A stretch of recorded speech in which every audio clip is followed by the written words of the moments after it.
പ്രിയപ്പെട്ടവരെ നമസ്കാരം. നമ്മൾ ഇന്ന് +1 തുല്യത ഹിസ്റ്ററി പരീക്ഷയിൽ ചോദിക്കാൻ സാധ്യതയുള്ള ഏറ്റവും പ്രധാനപ്പെട്ട ചില ചോദ്യങ്ങളും ഉത്തരങ്ങളും പറഞ്ഞു തരുന്നു. ഒന്നാം ലോക മഹായുദ്ധം 1914 മുതൽ 4 വർഷം നീണ്ടുനിന്ന അതിഭീകരമായ ഒരു യുദ്ധം യൂറോപ്പിൽ പൊട്ടിപ്പുറപ്പെട്ടു.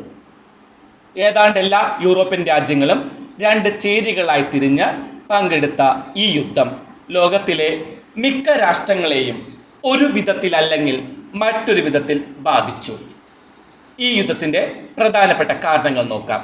ഒന്നാമത്തേത് കോളനികൾക്ക് വേണ്ടിയുള്ള കിടമത്സരങ്ങൾ. മിക്ക യൂറോപ്യൻ രാഷ്ട്രങ്ങളും ഏഷ്യയിലെയും ആഫ്രിക്കയിലെയും കോളനികൾ കൈയടക്കാൻ ശ്രമിച്ചു. മിക്ക യൂറോപ്യൻ രാഷ്ട്രങ്ങളും ഏഷ്യയിലും ആഫ്രിക്കയിലുമുള്ള കോളനികൾ സ്വന്തമാക്കാൻ ശ്രമിച്ചത്. വ്യവസായത്തിലും വാണിജ്യത്തിലും നാവിക ശക്തിയിലും ജർമ്മനിക്കുണ്ടായ വളർച്ച ബ്രിട്ടനിൽ ഭീതിയും അസൂയയും ആശങ്കയും ഉളവാക്കി. വ്യവസായത്തിൽ, വാണിജ്യത്തിൽ, നാവിക ശക്തിയിൽ ഇതിലെല്ലാം ജർമ്മനിക്കുണ്ടായ വളർച്ച ബ്രിട്ടന് ഭീതിയും അസൂയയും ആശങ്കയും ഉളവാക്കുന്നു. രണ്ടാമത്തെ കാരണമാണ് ആക്രമണോത്സുകമായ ദേശീയത.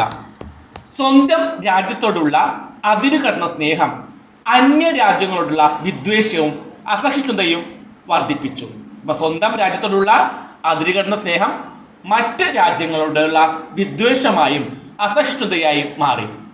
1870 ഫ്രാങ്കോ പേർഷ്യൻ യുദ്ധത്തിൽ ജർമ്മനി ഫ്രാൻസിന് മേൽ അടിച്ചേൽപ്പിച്ച കർശനവും അപമാനകരവുമായ ഉടമ്പടിയും ഫ്രാൻസിലെ അൽസൈസ് ലൊറൈൻ പ്രദേശങ്ങൾ പിടിച്ചെടുത്തതും ഫ്രാൻസിൽ ജർമ്മനിക്കെതിരെ ഒടുങ്ങാത്ത പക വളർത്തുന്നതിന് പര്യാപ്തമായി തീർന്നു. ഒന്നുകൂടി പറയാം, 1870 ഫ്രാങ്കോ പേർഷ്യൻ യുദ്ധത്തിൽ ജർമ്മനി ഫ്രാൻസിന് മേൽ അടിച്ചേൽപ്പിച്ച കർശനവും അപമാനകരവുമായ ഉടമ്പടി ഫ്രാൻസിലെ അൽസൈസ് ലൊറൈൻ പ്രദേശങ്ങൾ പിടിച്ചെടുത്തതും ഫ്രാൻസിൽ ജർമ്മനിക്കെതിരെ അടങ്ങാത്ത ഒരു പക വളർത്തുന്നതിന് കാരണമായി. മൂന്നാമത്തേത് സൈനിക സഖ്യങ്ങളാണ്. യൂറോപ്യൻ രാജ്യങ്ങൾ തമ്മിലുള്ള ശത്രുതയും പരസ്പര ഭയവും സൈനിക സഖ്യങ്ങൾ രൂപീകരിക്കുന്നതിന് കാരണമായി തീർന്നു. യൂറോപ്യൻ രാജ്യങ്ങൾ തമ്മിലുള്ള ശത്രുതയും പരസ്പര ഭയവും സൈനിക സഖ്യങ്ങൾ രൂപീകരിക്കുന്നതിനുള്ള കാരണമായി തീർന്നു. ജർമ്മനി, ആസ്ട്രിയ, ഇറ്റലി ഇവ ചേർന്ന് ത്രികക്ഷി സഖ്യം, ട്രിപ്പിൾ അലയൻസ് എന്ന് ഇംഗ്ലീഷിൽ പറയും. ജർമ്മനി, ആസ്ട്രിയ, ഇറ്റലി എന്നിവ ചേർന്ന്. അതേസമയം ഫ്രാൻസ്, ഇംഗ്ലണ്ട്, റഷ്യ, ജപ്പാൻ എന്നിവ ചേർന്ന് ത്രികക്ഷി സൗഹാർദ്ദം രൂപം കൊണ്ടു. 2 സൈനിക സഖ്യങ്ങളാണ്. ഒന്ന് ത്രികക്ഷി സഖ്യവും മറ്റൊന്ന് ത്രികക്ഷി സൗഹാർദ്ദവും. ഓരോ രാജ്യവും ആയുധങ്ങൾ ശേഖരിക്കാൻ തുടങ്ങിയത് രാജ്യങ്ങൾ തമ്മിലുള്ള പകപോക്കലിന് കാരണമായി. ഓരോ രാജ്യവും തങ്ങൾക്ക് ആവശ്യമായ ആയുധങ്ങൾ ശേഖരിക്കാൻ തുടങ്ങി. ഇത് രാജ്യങ്ങൾ തമ്മിലുള്ള പകപോക്കലിന് കാരണമാകുന്നു. അന്താരാഷ്ട്ര പ്രതിസന്ധികൾ. മൊറോക്കോ കൈയടക്കുന്നതിനെ സംബന്ധിച്ച് യൂറോപ്യൻ രാഷ്ട്രങ്ങൾക്കിടയിൽ രൂപം കൊണ്ട മൊറോക്കൻ പ്രതിസന്ധിയും മൊറോക്കോ കൈയടക്കുന്നതിനുമായി ബന്ധപ്പെട്ട് യൂറോപ്യൻ രാഷ്ട്രങ്ങൾക്കിടയിൽ ഉണ്ടായ മൊറോക്കൻ പ്രതിസന്ധിയും ബാൾക്കൻ പ്രദേശങ്ങൾ കൈവശപ്പെടുന്നതുമായി ബന്ധപ്പെട്ട ബാൾക്കൻ പ്രതിസന്ധിയും ഒന്നാം ലോക മഹായുദ്ധത്തിന് കാരണമായി തീർന്നു. ഒന്ന് മൊറോക്കൻ പ്രതിസന്ധിയും ബാൾക്കൻ പ്രതിസന്ധിയും ഒന്നാം ലോക മഹായുദ്ധത്തിന് കാരണമായി. ആസ്ട്രിയ ഹംഗറിയുടെ കിരീട അവകാശിയായിരുന്ന ആർച്ച് ഡ്യൂക്ക് ഫ്രാൻസിസ് ഫെർഡിനാൻഡിനെ അദ്ദേഹത്തിന്റെ പത്നിയെയും സെർബിയക്കാരനായ പ്രിൻസെപ്പ് എന്ന യുവാവ് 1914 ജൂൺ 28 വെടിവെച്ചു കൊന്നു. ഇതാണ് ഒന്നാം ലോക മഹായുദ്ധം പൊട്ടിപ്പുറപ്പെടാനുണ്ടായ പ്രധാനപ്പെട്ട കാരണങ്ങളിൽ ഒന്ന്.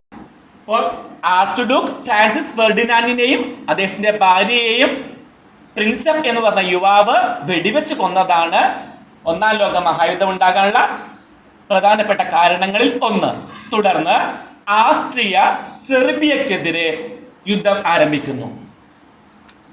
റഷ്യ സെർബിയയെ സഹായിക്കുന്നത് നിർത്താൻ ജർമ്മനി അവകാശപ്പെട്ടു. ഇത് റഷ്യ നിരസിച്ചു. അപ്പൊ ജർമ്മനിയും റഷ്യയും പിന്നീട് യുദ്ധത്തിലാകുന്നു.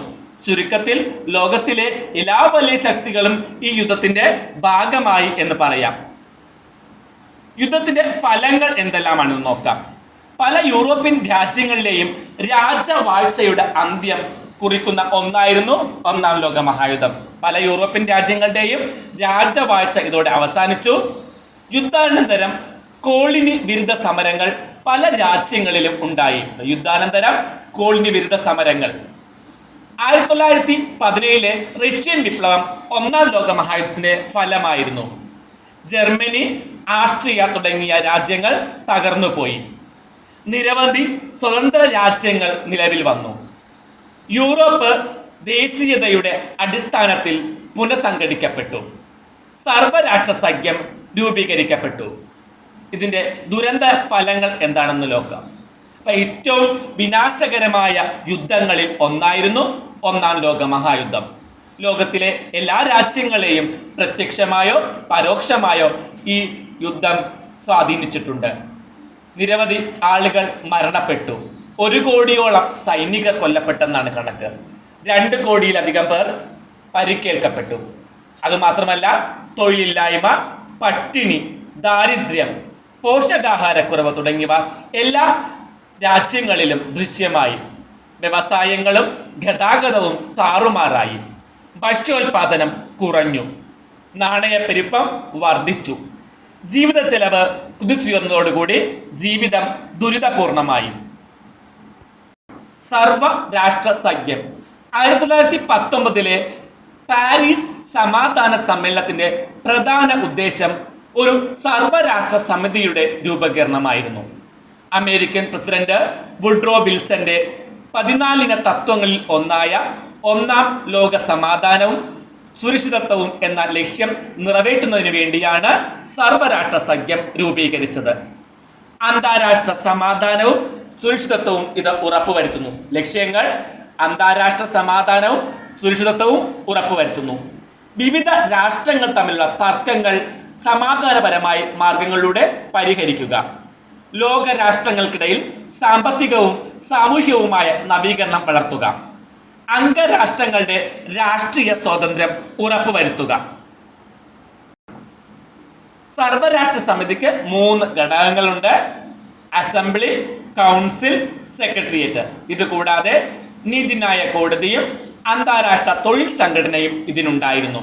ഒന്നാം ലോക മഹായുദ്ധത്തോടെ സർവരാഷ്ട്ര സഖ്യത്തിന്റെ പ്രസക്തി നഷ്ടപ്പെടുകയുണ്ടായി.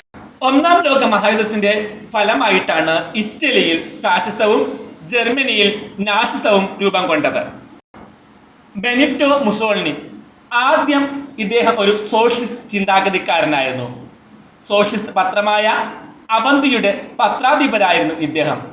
യുദ്ധത്തിൽ നിന്ന് പിരിഞ്ഞ പട്ടാളക്കാരെയും യുവജനങ്ങളെയും സംഘടിപ്പിച്ച് ഫാസിസ്റ്റ് പാർട്ടിക്ക് രൂപം കൊടുത്തു. അപ്പൊ മുസോളിനി ഒരു ഫാസിസ്റ്റ് പാർട്ടി ഉണ്ടാക്കി. ആരെല്ലാം ചേർന്നിട്ട്? യുദ്ധത്തിൽ നിന്ന് പിരിഞ്ഞുപോയ പട്ടാളക്കാരെയും യുവജനങ്ങളെയും ചേർത്താണ് ഫാസിസ്റ്റ് പാർട്ടി രൂപം കൊടുത്തത്. മുസോളിനിയുടെ അനുയായികളെ ബ്ലാക്ക് ഷർട്ട് എന്നാണ് വിളിച്ചിരുന്നത്. മുസോളിനിയുടെ അനുയായികളാണ് ബ്ലാക്ക് ഷർട്ട്. രാഷ്ട്രത്തിന് അതീതമായോ രാഷ്ട്രത്തിനെതിരെയോ യാതൊന്നും പാടില്ല എന്നാണ് ഫാസിസ്റ്റ് സിദ്ധാന്തം പറയുന്നത്. മറ്റെല്ലാ പാർട്ടികളെയും മുസോളിനി നിരോധിക്കുകയുണ്ടായി. പത്രം, റേഡിയോ, സിനിമ തുടങ്ങിയ മാധ്യമങ്ങൾ ഫാസിസ്റ്റ് പാർട്ടിയുടെ അധീനതയിലായി. പൊതു ചിലവ് വെട്ടിക്കുറച്ചു. നാണയ സ്ഥിരത കൈവരിച്ചു. വിദ്യാഭ്യാസ പരിഷ്കാരങ്ങൾ കൊണ്ടുവന്നു. വിദേശ നയം യുദ്ധത്തെയും സാമ്രാജ്യത്വത്തെയും നീതീകരിക്കുന്നതായിരുന്നു. 1936 റോം, ബെർലിൻ, ടോക്കിയോ അച്ചുതണ്ട് രൂപീകരിക്കുന്നതിന് മുഖ്യ പങ്ക് വഹിച്ചു. 1936 റോം, ബെർലിൻ, ടോക്കിയോ അച്ചുതണ്ട് രൂപീകരിക്കുന്നതിൽ മുഖ്യ പങ്ക് വഹിക്കുകയുണ്ടായി. രണ്ടാം ലോക മഹായുദ്ധത്തോടെ ഇറ്റലി പരാജയപ്പെടുകയും ഫാസിസ്റ്റ് ഭരണം അവസാനിക്കുകയും ചെയ്തു. നാസിസം. നാസിസം എന്ന് കേൾക്കുമ്പോൾ അഡോൾഫ് ഹിറ്റ്ലറെയാണ് നമുക്ക് ഓർക്കേണ്ടത്. നാസിസം ആരാണ്? Adolf Hitler. ഒന്നാം ലോക മഹായുദ്ധത്തിൽ ഏറ്റവും കൂടുതൽ ദുരന്തങ്ങൾ ഏറ്റുവാങ്ങേണ്ടി വന്നവരാണ് ജർമ്മനിക്കാർ. അപ്പോൾ ജർമ്മനിയിൽ നാസി പാർട്ടി, ആ പാർട്ടിയുടെ വക്താവായിരുന്നു അഡോൾഫ് ഹിറ്റ്ലർ. അപ്പൊ അസംതൃപ്തരായ യുവജനങ്ങളെ ചേർത്തുകൊണ്ടാണ് Hitler national socialist German workers party അല്ലെങ്കിൽ നാസി പാർട്ടി രൂപീകരിച്ചത്. ആരെല്ലാം ചേർത്തുകൊണ്ടാണ്? അസംതൃപ്തരായ യുവജനങ്ങളെ കോർത്തിണങ്ങിക്കൊണ്ടാണ് national socialist German workers party. 1923 ഗവൺമെന്റിനെതിരെ കലാപം നടത്തി. തുടർന്ന് അദ്ദേഹത്തെ അറസ്റ്റ് ചെയ്യുകയും ജയിലിലിടുകയും ചെയ്തു. അവിടെ വെച്ചാണ് ഹിറ്റ്ലർ നാസിസത്തിന്റെ സുവിശേഷ ഗ്രന്ഥമായിട്ടുള്ള മെയിൻ കാഫ് അഥവാ എന്റെ സമരം എഴുതിയത്. അപ്പൊ നാസിസത്തിന്റെ സുവിശേഷ ഗ്രന്ഥം എന്നറിയപ്പെടുന്നതാണ് മെയിൻ കാഫ് അല്ലെങ്കിൽ എന്റെ സമരം. 1934 ജർമ്മനിയുടെ പ്രസിഡന്റായി ഹിറ്റ്ലർ മാറുന്നു. ഫാസിസത്തിന്റെ ജർമ്മൻ പതിപ്പായിരുന്നു നാസിസം. സമഗ്രാധിപത്യത്തിൽ വിശ്വസിച്ച ഹിറ്റ്ലർ നാസി പാർട്ടി ഒഴികെയുള്ള എല്ലാ പാർട്ടികളെയും നിരോധിക്കുന്നു. അദ്ദേഹത്തിന്റെ രഹസ്യ പോലീസ് ഗെസ്റ്റപ്പോ എന്നാണ് അറിയപ്പെടുന്നത്. രഹസ്യ പോലീസിന്റെ പേരായിരുന്നു ഗെസ്റ്റപ്പോ. ഹിറ്റ്ലറുടെ അനുയായികളെ തവിട്ട് കുപ്പായക്കാർ അല്ലെങ്കിൽ ബ്രൗൺ ഷർട്ട് എന്നറിയപ്പെടുന്നു. അപ്പൊ ഹിറ്റ്ലറുടെ അനുയായികളാണ് തവിട്ട് കുപ്പായക്കാർ അല്ലെങ്കിൽ ബ്രൗൺ ഷർട്ട്. ജനങ്ങളിലെ ഏറ്റവും ശ്രേഷ്ഠർ ആര്യന്മാരാണെന്നാണ് ഹിറ്റ്ലർ വിശ്വസിച്ചത്. ആര്യന്മാരിൽ ശ്രേഷ്ഠരായ ജർമ്മൻകാർ ജൂതന്മാരെ ഭൂമുഖത്ത് നിന്നും നിഷ്കാസനം ചെയ്യുമെന്ന് നാസികൾ കരുതി. 1935 എല്ലാ ജൂതന്മാരെയും ഹിറ്റ്ലർ സർവീസിൽ നിന്ന് പിരിച്ചുവിട്ടു. ആയിരക്കണക്കിന് ജൂതന്മാരെ ജർമ്മൻ ജയിലുകളിൽ അടച്ചു പിന്നീട് ക്രൂരമായി കൊലപ്പെടുത്തുകയും ചെയ്തു. ആര്യന്മാരാണ് ഏറ്റവും ശ്രേഷ്ഠന്മാരെന്ന് കരുതി ജൂതന്മാരെ ശത്രുക്കളായി കരുതുകയും അവരെ സർവീസിൽ നിന്ന് പിരിച്ചുവിടുകയും പിന്നീട് കൊലപ്പെടുത്തുകയും ചെയ്തു. രണ്ടാം ലോക മഹായുദ്ധം. ഇതിന്റെ കാരണങ്ങൾ: വേഴ്സായ് ഉടമ്പടി. ഒന്നാം ലോക യുദ്ധത്തിന് ശേഷം ഒപ്പുവെച്ച വേഴ്സായ് ഉടമ്പടി യുദ്ധത്തിന്റെ മുഴുവൻ ഉത്തരവാദിത്വവും ജർമ്മനിയുടെ മേൽ അടിച്ചേൽപ്പിച്ചു.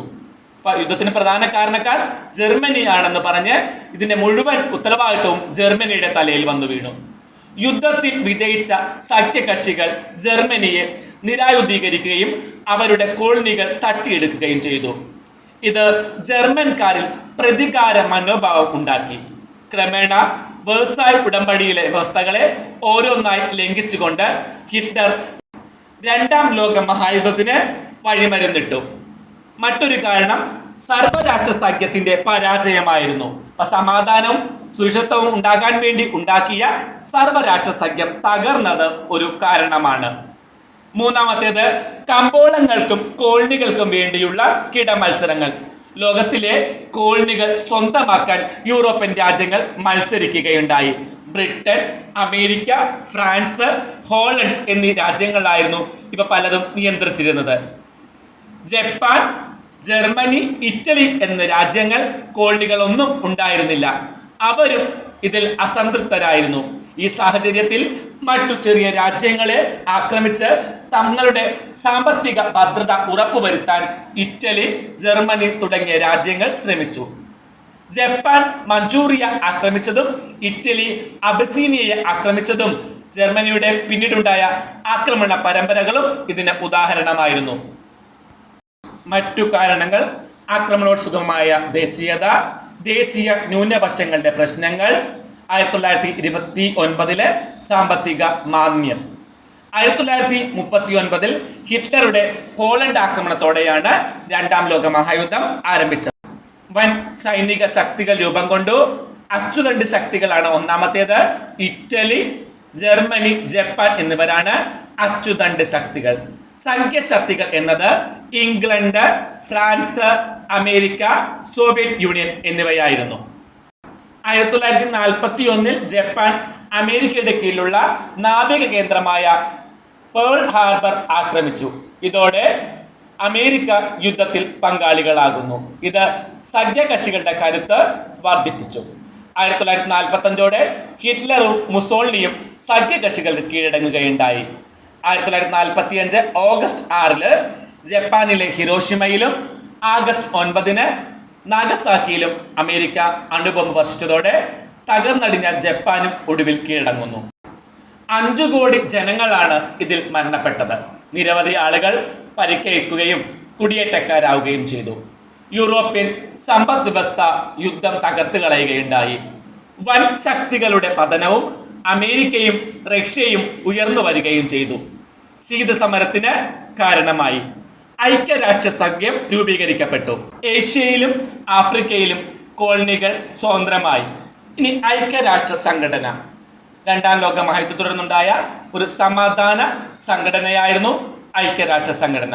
1945 ഒക്ടോബർ 24 ഇത് നിലവിൽ വന്നത്. ലോകത്ത് സമാധാനവും സുരക്ഷിതത്വവും ഉറപ്പുവരുത്തുകയായിരുന്നു ഇതിന്റെ ലക്ഷ്യം. ഭാവി തലമുറയെ യുദ്ധത്തിൽ നിന്ന് രക്ഷിക്കുക, രാജ്യങ്ങൾ തമ്മിൽ സഹകരണം ഉറപ്പുവരുത്തുക, മനുഷ്യന്റെ മൗലിക അവകാശങ്ങൾ ഉറപ്പുവരുത്തുക, ലോക ജനതയുടെ സാമൂഹിക സാമ്പത്തിക പുരോഗതി ഉറപ്പുവരുത്തുക എന്നിവയെല്ലാമായിരുന്നു ലക്ഷ്യങ്ങൾ. ഇതിന്റെ ഘടകങ്ങൾ നോക്കാം. പൊതുസഭ, രക്ഷാസമിതി, സാമ്പത്തിക സാമൂഹിക സമിതി, സെക്രട്ടേറിയറ്റ്, അന്താരാഷ്ട്ര നീതിന്യായ കോടതി, ട്രസ്റ്റിഷിപ്പ് കൗൺസിൽ എന്നിവയാണ് ഇതിന്റെ ഘടകം. കുറച്ച് ഏജൻസികളും ഇതിന്റെ കീഴിൽ പ്രവർത്തിക്കുന്നുണ്ട്.